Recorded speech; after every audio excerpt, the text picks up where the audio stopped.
Hello everyone, I have finished the campaign on my Chaos Magic Infernalist build, and it's gone pretty good. The build actually does quite a bit of damage for the campaign. It's definitely going to need spruced up to keep going into maps, but I've really liked what I've come through and done so far, so I was going to give you a build update because I know a lot of people have been looking for it. If you need a refresher, the main two skills that I was using was Essence Drain and Contagion. And how those work: when you cast Contagion on an enemy and kill that enemy, it will spread to the other ones near it. Just like this. You can see that first enemy, I put Contagion on them and then put Essence Drain, and now the Contagion spreads to them. The Contagion and the Essence Drain damage is transferred, and it does get a damage multiplier up to 400%? 300%, I'm pretty sure. So it does pretty good, but I definitely don't see it doing that much damage. So what I added to the build, and what I kind of wanted to base the whole build around, was Hexblast. What Hexblast does is when you have a curse on an enemy, it will consume that curse and do just a big AoE explosion that does a pretty good amount of damage. And if you have multiple curses on an enemy, it will actually blow up both of those curses. So I have curses on them from an aura that I'll talk about in a second. So I'll just cast Hexblast on them, and does pretty good amount of damage.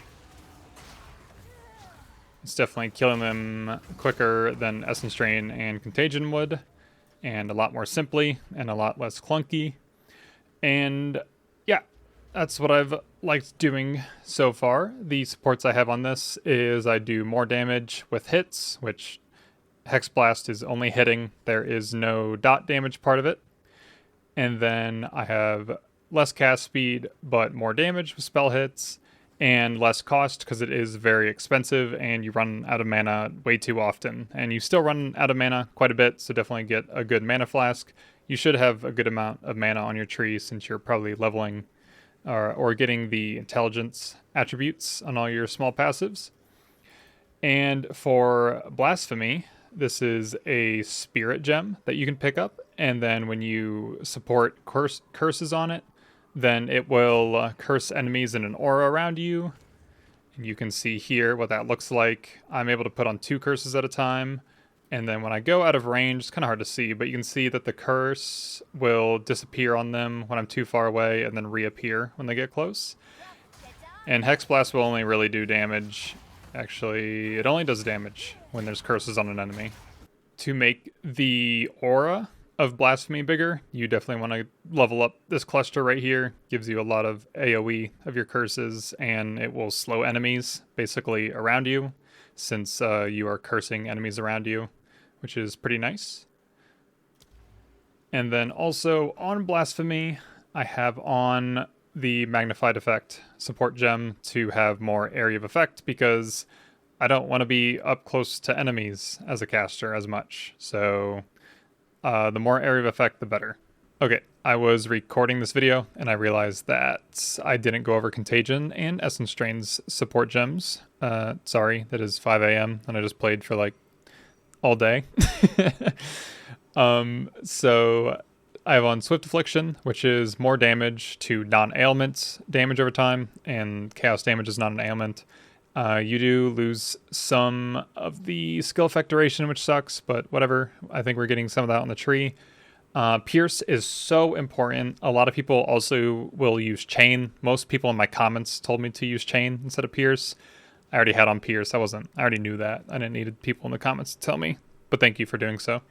I prefer Pierce because I want whoever I cast Contagion on, I want my Essence Drain to hit them. A lot of people said that you can cast Essence Drain first. That wasn't working early on in the campaign because I was just killing enemies with Essence Drain like too fast to cast Contagion after. But apparently Contagion will home onto enemies that you cast Essence Drain on. So do that, but also put on Pierce because it'll help you hit the enemies that have Contagion on them in case whatever. This is very good quality of life. And then to help out my Hexblast also and my crowd control, I have on Chaotic Freeze. This makes it when there you put it on a skill that does damage over time. Then when an enemy is taking damage over time and then takes a chaos hit, which is my Hexblast, it will build up freeze against them. Okay, so you don't see any freeze build up on him under the bar. We'll put on Essence Drain and then hit him with Hexblast. You can see he's getting freeze buildup on the left there. And when it hits 100%, he will freeze. And then you get free hits, set up a totem or something, and keep going. And then on Contagion, I just have on more cast speed, so you can just get it out real quick. And then I didn't have it on for the example, but I put on Unleash.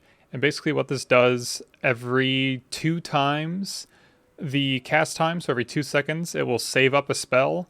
And then when you cast Contagion, it will send out all those spells that you stored up. You can only store up, I think, 2. Yeah, maximum number of seals is 2. So basically, if you put this on every time you cast Contagion, as long as you're not doing it like a lot, every 4 seconds, you'll cast 3 Contagions. So it'll make it much easier to hit an enemy with Essence Drain. Now, you might be like, well, you're not really doing that much damage. Well, it's because I wasn't in demon form at all on the Ascension. I picked up maximum 10 Demon Flame, so this will make it so that the demon form doesn't make you lose too much life at a time. You'll just stop at 5% life lost per second, and you'll stop at 100% increased damage, but you'll still get the 4, I guess I could bring this up, you'll still get the 4 levels to your skill gems. Oh, actually it leveled up with me, so now it's actually 5 levels to my skill gems and 22% increased cast speed. Oh, and it's more increased spell damage per Demon Flame. That's awesome, but it hasn't increased my life lost. I actually did not know that. So the increased spell damage, the level of your skill gems, your spell skill gems, and the increased cast speed levels up as the demon form levels up, which I really don't know what's leveling up the demon form. It might just scale with my level. So I basically just never use weapons because I'm always in this demon form like this. And you can see when I get up to 10 Demon Flame, I'll lose just a little bit of life per second, and it's really not a big deal. Like, I just manage this with a health flask. You obviously heal more than enough from the health flask. And then my main life pool is my energy shield. So I'm only using Hexblast here. It's just a lot simpler. I just got to make sure to heal every so often. The screen will turn red around you, so it's actually really easy to tell. And when I'm getting damaged, I just pop my health flask. We only have 2 flasks in this game. It's really easy to manage. But yeah, this is basically what the build is. I just want to be in demon form all the time because it's basically, you have kind of a pretty, it's not an end game weapon, but you have a really good mid to late game weapon by just being in demon form. You basically are kind of wasting the second slot, but like the perks you get from demon form is like a amazing wand that you're just not going to get for quite a while. My last few skills that I haven't talked about are Unearth. This basically just throws out a cone of bones, and if it hits bodies that are on the ground, dead bodies, it will give you some minions. And if you've killed, like if the bodies were killed by Contagion and Essence Drain together, or well, as long as they just had Contagion on them, the bodies that you construct with your minions will have like Contagion on them, so you can actually bring the Contagion from one pack of enemies to another by summoning those minions again. It's fine. It doesn't really make the skills less clunky or any better because your minions are really slow and not very tanky on this build. So it's not great, but that is something. And then Bone Cage just makes it so I can run away from enemies and it'll pin them up if they're like weaker enemies. So only like a rare enemy will run through, which is much more manageable. That DPS is actually way higher than I thought. I guess it's because of the demon form. I can see Hexblast has a lot of DPS too. And Essence Drain is way down there.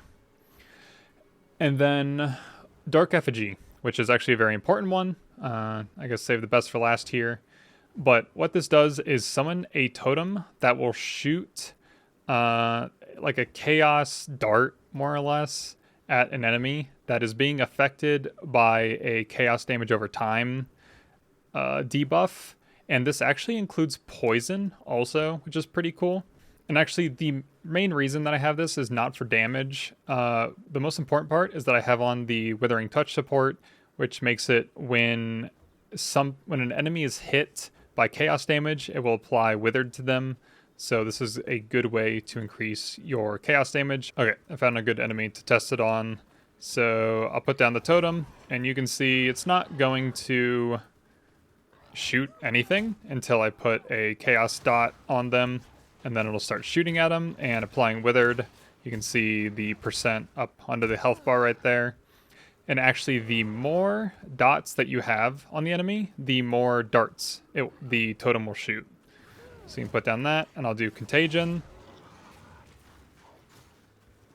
That's how fast it's shooting. I'll do Contagion and Essence Drain.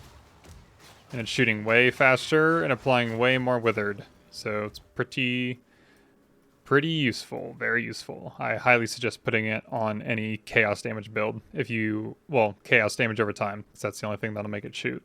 Also works on poison. Okay, I'll talk about the passive tree some. I just picked up a bunch of stuff in the starting area because it's very efficient for your points. You get a lot of stuff: cast speed, energy shield, chaos damage, and skill effect duration. It's pretty self-explanatory. And then I came over here to get chaos damage and increase global defenses, which is only increasing my energy shield. I'll probably spec out of this first before anything, honestly, to go elsewhere when I want to. And then over here, we get some energy shield and mana, or actually reduces my mana, which good, don't really care. I have more than enough for this build. So a lot of energy shield. The main defensive layer that I have on this build is energy shield. Why?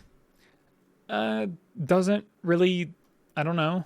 I just feel like that's where I'll be eventually with this build, so that's why I went with it. I kind of just want to see how it is in this game, and it's definitely good. It's a good pool, and you just shouldn't take that many hits as a caster, so you just kind of take a few hits in a fight, and then you recharge it back. It's really good in boss fights because you shouldn't be getting hit very often, so you just take a couple hits from a boss and roll away, and then you recharge it back and fight, and then you have a health flask in case it does go deeper into your health pool. But yeah, that's the only thing I really don't have a good explanation for why it's on my build. It's just I really think that's where it's going to go, so I've just been testing it out, I guess. But yeah, I have this cluster here for the AoE on Blashphemy, like I said. This is just kind of close to the path I was on, so I picked up reduced effective curses, get some more energy shield, might get some evasion later, so that'll be useful, but it's mostly for the reduced effective curses, 'cause it's always nice. Faster start of energy shield recharge. This is a lot of maximum energy shield up here, but it's a slower start to my energy shield, which kind of sucks, whatever. I didn't take this intelligence node because I don't need it yet. All intelligence does is give you mana in this game, so it's just not that important, really, at this moment. And this is actually something really big that I forgot to talk about with Blashphemy, is to apply 2 curses, you need to either, I think there's probably a unique ring that you can apply an additional curse, or you have to pick up this keystone. Yeah, keystone, to get an additional curse. The double activation delay of curses does not matter on Blashphemy. Blashphemy is basically instant. And all my mana regeneration, besides my flask, are just on these 3 nodes right here. This one's really good. Increased mana regeneration rate while moving. You get 50%, and then you get 25% reduced when you're not moving. You're always moving in this game, so perfect. Over here, we have just increased effective Withered, so I picked that up. And then right here, this is my experimental cluster. I'm getting 8% chance to poison on hit. From these 3 nodes, so 24%, and then I can apply an additional poison, and then increase duration of poisons and magnitude of poison. Magnitude is just a multiplier to poison that's based off the amount of damage that you did to the enemy when you proc the poison. Don't totally understand it, so I'm not going to fully explain it, but that's basically what it does. And you might have noticed, but my Hexblast is poisoning enemies because it's a hit. Since I have 2 curses on enemies, it hits twice. It doesn't double the damage a single time. It hits 2 times. So you can see I'll poison this rare enemy like that. It's not doing that much damage, obviously, but it's just something I'm trying out right now. And like I said, it does make my Wither Totem a little bit better. I can apply Withered on the enemy. You can see it started shooting the darts once I poisoned him. But yeah, so that's where the build is at. I think that explains everything. My gear is really trash, just really bad. You can look at it. I think the first thing I need to do to make mapping better is just get my resists to 75%. Right now, only my fire is, which feels really nice. Anytime I'm hit by a fire enemy, I'm surprised at how little damage it does. So I want to get up my cold and lightning. Chaos can stay behind. It's not the worst thing ever. I mean, by PoE standards, PoE 1, it's not the worst to have your chaos resist lagging behind, but getting it up is good. The charm I use is to not be stunned, always important. And then, one thing I did not talk about is for Blashphemy to work with 2 curses, which the 2 curses I'm using is Enfeeble and Despair. Despair makes it so enemies have reduced chaos resistance. Enfeeble makes it so enemies do less damage to you, which is perfect when they're near you. To do this, you need 120 spirit. You get 30 permanent spirit from the side boss in Act 1, another 30 from the side boss in Act 3, and then you don't get any more spirit, like permanent spirit, until the side boss in the harder version of Act 3. I forget what it's called, but basically Act 6. You got to go beat the same boss as you did in Act 3. And then you get 40 spirit there. So you get 100 permanent spirit from the campaign, so you're missing 20. And you cannot use a scepter for this build to get the last 20 spirit you need to put on both of these curses, since it's 120 spirit together to run them on Blashphemy. But what I did is I got a lucky double corruption that gave my helmet spirit. It was the corruption altar in like the Act 3 area. I know you may or may not have seen it, but this is not a reliable way to get spirit at all. You can get spirit on an amulet I saw. I'm pretty sure on the mods of it. Let me check. So this is a really good website. It may not be super accurate because I don't know where they got all their information from, but it is extremely accurate in Path of Exile 1. So I'm sure at one point in the future, this will be super, just, you should be looking at this website. PoEDB, or if it's for Path of Exile 2, it's PoE2DB. So for the amulets, let's see. So you can get increased spirit. To get 20 spirit. So if you roll a prefix on an amulet, you can get spirit, and basically any prefix will be perfect. You just need at least 20. And then there also is an amulet that has a implicit.